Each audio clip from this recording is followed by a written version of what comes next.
Namaste guys, Christian Arlong, Life Enhancement Consultant, giving you a big and beautiful shout out on this Tuesday evening.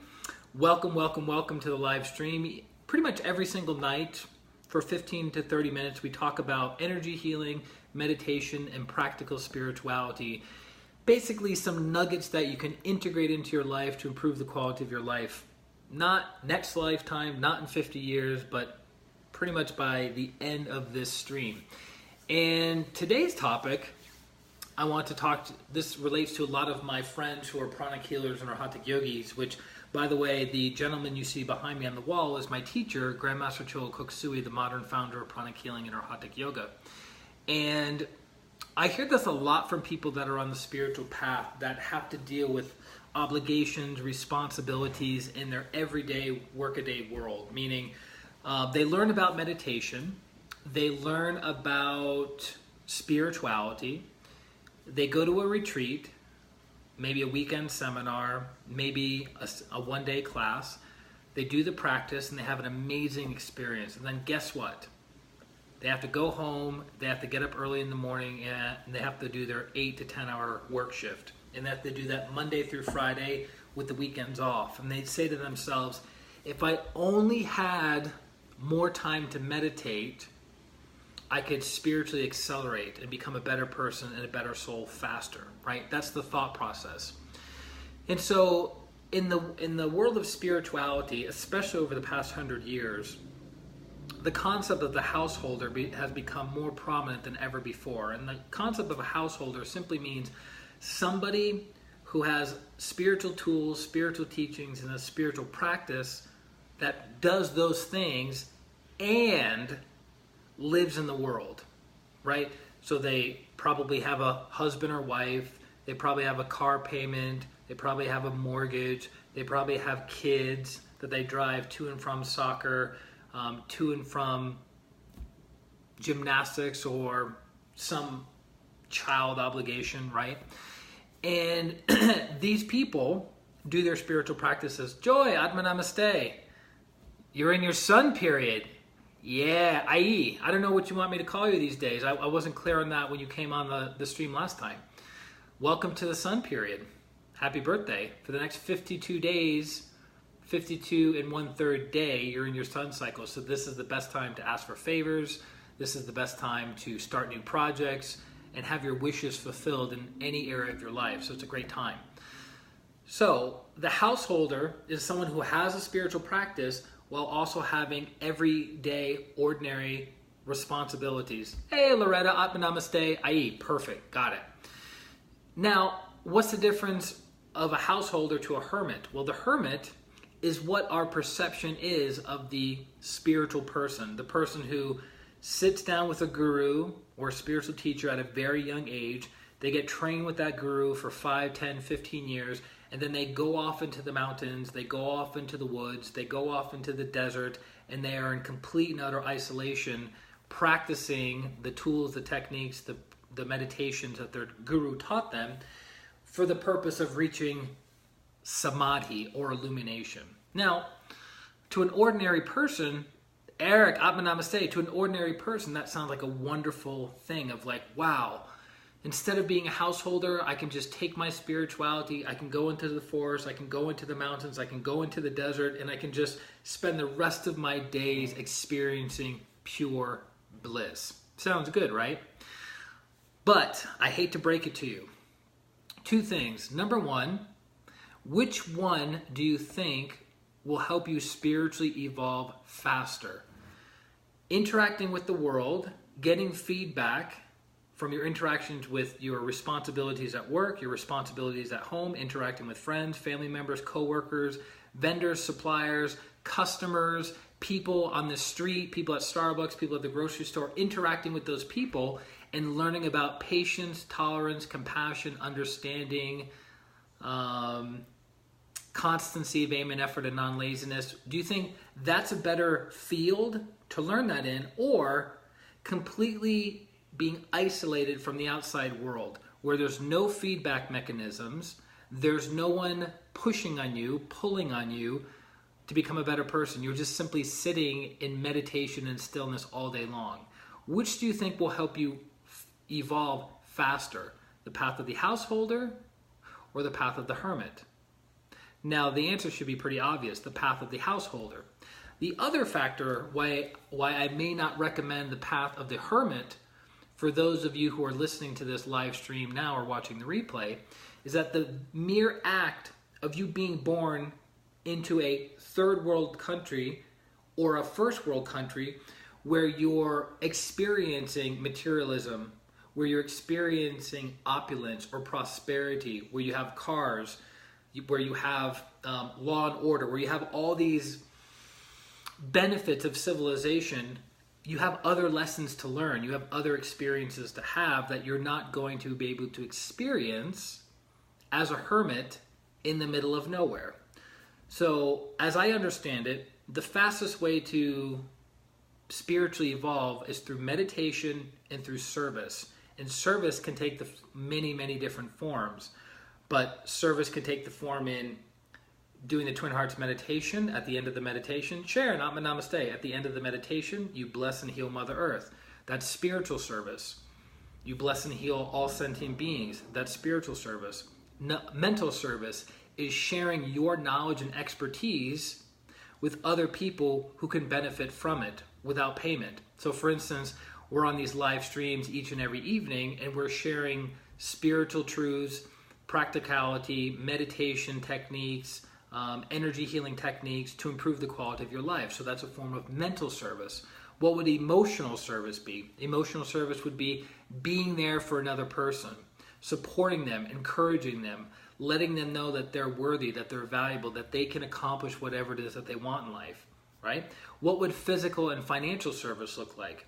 It would look like giving of your resources, giving of your money to help someone, preferably someone who can never pay you back, helping somebody move their lives forward. So there's many, many different forms of service, but as we know in the prayer of St. Francis of Assisi, it is in the giving that we receive. So as you give money, money comes back to you. As you give knowledge, knowledge comes back to you. As you give time, time comes back to you. As you give energy, energy comes back to you. So that's a very, very important key to help you spiritually evolve. And then you do your meditation practice, because when a really cool way that I remember being taught about the dynamic of meditating, being inward and then being outward, is the analogy of a bow and arrow. And you're like, well, bow and arrow, what do you mean? So I learned this from Maharishi Mahesh Yogi, the founder of Transcendental Meditation. And he uses the analogy that when you meditate, it's analogous to pulling back on an arrow. And the more you meditate, the deeper you go into that stillness, you're increasing the potentiality for your beingness to be dynamic in the outer world. So as you meditate, as you practice more stillness, as you practice more inner peace, joy, happiness, you're pulling the arrow back further and further and further. And then when you come out of meditation, it's like letting the arrow go and you're focused fully on your target, your task at hand, your objective, and you're able to hit the bullseye with a tremendous amount of force and accuracy. So that's the power of having a meditation practice, because when we sit and we meditate all day long, but we have no means of releasing that energy, we get overwhelmed, we get congested, energetically congested, emotionally congested, mentally congested. It's kind of like if you just read book after book after book after book after book and never applied any of the information that you had, it's almost like your mental body would be stuffed with information that is only theory. None of it is experiential. So that's the beautiful thing, is when we meditate, we fill up our cup, right? When we meditate, we fill up our cup. Then when we come out of meditation, we pour that cup into the world. We pour the cup of the spirituality, the healing energy, the higher levels of spirit, of intellectual understanding and teachings to other people, right? And as we continue to empty our cup to benefit other people, and then we sit and we meditate, our cup is now bigger and it can receive a greater downpour of energy, which allows us to give even more, right? So look at it like meditation is your way of inhaling, and your service is your way of exhaling. And that's what you can do as a householder. So you create a loop that is constantly expanding and speeding up. As you give, more comes back to you, which gives you more to give, which means you receive more, and then it expands. But if you're in the mountains, if you're in the desert, if you're in the forest all by yourself with not interacting with anybody else, without an opportunity to serve and to release those meditation energies, what's the point? Right? You become congested, you become full, and that is not good. A lot of people think the more energy, the better. And I can tell you, after 14 years of being a professional energy healer, most of the time, Paula, namaste, most of the time, the more energy you receive, the more congested you are, the slower your thinking is, the more overwhelmed you are, irritability goes up, insomnia goes up, being extra hot increases. So excess energy is not the best thing to have. You want to have a nice balance. So again, my recommendation to you guys is be the householder.